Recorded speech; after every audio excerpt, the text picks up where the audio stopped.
मैं उनके भविष्य के लिए, सारी तैयारियों के लिए, उनकी परीक्षाओं के लिए, उनकी सफलताओं के लिए शुभकामनाएं प्रदान करता हूँ। ईश्वर से प्रार्थना करता हूँ कि जीवन में आपको सब कुछ मिले जो आप चाहते हैं। लेकिन रही बात मोटिवेशन की, दुनिया में कोई भी प्रेरक हो, दुनिया में कोई भी मोटिवेशनल स्पीकर हो, वो आपको मोटिवेट नहीं कर सकता, चाहे मैं हूं चाहे कोई और हो। यदि कोई व्यक्ति आपको मोटिवेट कर सकता है तो आप स्वयं, क्या बात है, वो आप खुद है। आपके भीतर शक्ति है, आपके भीतर बल है। हनुमान जी के भीतर शक्ति है, लेकिन जामवंत तो याद दिलाने आया था कि आपके भीतर शक्ति, आप समुद्र लांग सकते हो, तो बजरंगबली समुद्र लांग गए। आप सारे के सारे लोग शक्ति लेके बैठे हो। आप दुष्यंत कुमार तभी तो कहते हैं कि सिर्फ हंगामा खड़ा करना मेरा मकसद नहीं है, मेरी कोशिश है कि ये बदलनी चाहिए। मेरे सीने में ना सही, तेरे सीने में सही हो कहीं भी आग, लेकिन आग जलनी चाहिए। और मैं जानता हूँ आपके भीतर वो आग है, आपके भीतर वो ज्वाला है, आपके भीतर वो सपना है, आपके भीतर वो ख्वाब है, आपके भीतर वो इच्छा है, आपके भीतर वो महत्वाकांक्षा है, आपके भीतर वो चाह है। लेकिन मोटिवेट तो स्वयं ही आपको करना पड़ेगा। और मोटिवेट करने के लिए सबसे पहले जरूरी एक असफलता का भय, असफलता का डर दिमाग से निकाल दीजिए। क्या बात, मुझे दुनिया का एक व्यक्ति बता दीजिए, मुझे पूरी 750 करोड़ की आबादी में दुनिया का एक व्यक्ति बता दीजिए जिसने बिना लड़खड़ाए या बिना गिरे साइकिल चलाना सीख लिया। क्या बात है, क्या बात, बिल्कुल सही बात है। दुनिया का एक भी व्यक्ति बिना लड़खड़ाए साइकिल चलाना न सीखा, ना बिना, आपने भी साइकिल चलाना सीखी होगी तो घुटने छीले होंगे, आप भी लड़खड़ाए होंगे, आप भी गिरे होंगे, दांत टूटे होंगे, खून निकला होगा। लेकिन जब भी निकला तो आपने क्या ऐसा सोच लिया कि मैं साइकिल छोड़ दूंगा? क्या ऐसा सोच लिया कि सीखूंगा नहीं? असफलता से मत घबराइए, ये पहला मूल विषय है मंत्र, सबसे पहला मंत्र। असफलता से घबराइए मत। असफलता सफलता का नया द्वार हो सकता है। और हो सकता है आप जैसे आज किसी एक एग्जाम में आप असफल हो जाए, इसका मतलब ये नहीं कि जिंदगी रुक गई। आप किसी परीक्षा में फेल हो जाए, इसका मतलब ये नहीं कि समय थम गया। आप किसी परीक्षा को पास न कर सके, इसका मतलब ये नहीं कि सांसें समाप्त हो गई। आप अपने ऊपर ये प्रेशर मत आने दीजिए कि मुझे करना ही है। आप ये सोचिए कि आप अपने लिए अच्छे से अच्छा क्या कर सकते हैं, उसको करने के लिए अपना पूरा प्रयत्न कीजिए, जान लड़ा दीजिए। और उसके बाद भी अगर आप असफल होते, कोई दिक्कत नहीं, कदम आगे बढ़ाएं।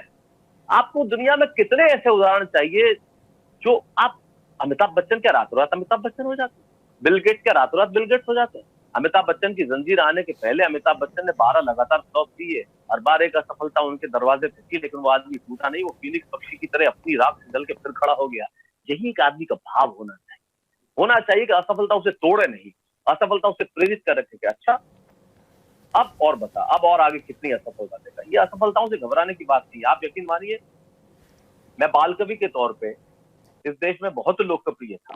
10-11 साल की उम्र से लेकर 17-18 साल की उम्र तक कितने कवि सम्मेलन। और बाल कवि को जब आदमी छोटी उम्र में बड़ी बात करता है, कच्ची उम्र में पक्की बात करता है, लोगों को बहुत पसंद आता है। बहुत ऑटोग्राफ बांटता था मैं, और नेशनल डिबेट में 2-3 बार, मैं 3 बार लगातार विजेता रहा नेशनल डिबेट चैंपियन में। बहुत अच्छा लग रहा था कि सब, अब मैं एनएसपी में चला जाऊंगा, ये करूंगा, वो करूंगा, हिंदी कविता में ऐसा करूंगा, वैसा करूंगा, तमाम चीजें, तो सब कुछ अच्छा लगा। लेकिन आप सोचिए, कुछ घरेलू कारणों की वजह से मुझे सब कुछ छोड़ के नौकरी करनी पड़ी। और आप यकीन मानेंगे, मैं सब कुछ छोड़ के एक मेडिकल रिप्रेजेंटेटिव बना, एक फार्मास्यूटिकल कंपनी के अंदर मैं दवाइयां बेचता था, दरवाजे दरवाजे जाकर। और ये कहते मुझे गर्व है, मुझे शर्म नहीं। और मैंने किया, जम के किया, खूब किया। सुबह से शाम तक 1000 बार मन का कभी जरूर रोता था कि तुम क्या करते थे, क्या कर रहे थे, लेकिन मैं लौटा ना। ईश्वर ने मुझे आशीर्वाद दिया कि तुम लौटो। कुछ दिनों तक का अंधेरा जरूर हो सकता है, लेकिन इसका मतलब ये नहीं है कि टनल के एंड में रोशनी नहीं। कुछ दिनों के अंधेरे का तो कोई अस्तित्व ही नहीं होता है।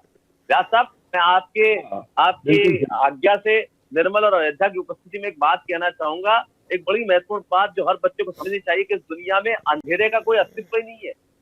आप टेबल का, कुर्सी का, हर चीज का अस्तित्व हो सकता है, लेकिन अंधेरे का कोई अस्तित्व नहीं है। अंधेरा अपने आप में कोई चीज नहीं है। अंधेरे का मतलब होता है सूरज की अनुपस्थिति। क्या बात, अंधेरे का कोई अस्तित्व ही नहीं है। सूरज अनुपस्थित होता है तो अंधेरा नजर आता है। तो अगर जीवन में अंधेरा लगे तो ये मत समझ लेना कि ये कोई हमारे सामने कोई चीज है, वो कोई चीज नहीं है। वो उगने वाले सूरज का इंतजार भर है। फिर सुबह होगी तो सूरज उगेगा। आप एक परीक्षा में असफल हो सकते हैं, लेकिन आगे बढ़िए। एक सवाल में असफल होते हैं, 4 कीजिए। 4 में असफल होते हैं, 8 कीजिए। आप कब तक सवाल आपसे बचेगा और आप सवाल को आगे टालते रहिए। जीवन में पहला सूत्र, असफलता से बचिए। दूसरा सूत्र, अगर असफलता को हावी मत होने दीजिए, उससे डरिए मत, उससे भयभीत मत। दूसरी चीज, जीवन में संपूर्ण कीजिए। आधे मन से काम करना है तो मत कीजिए। अगर मैं आपको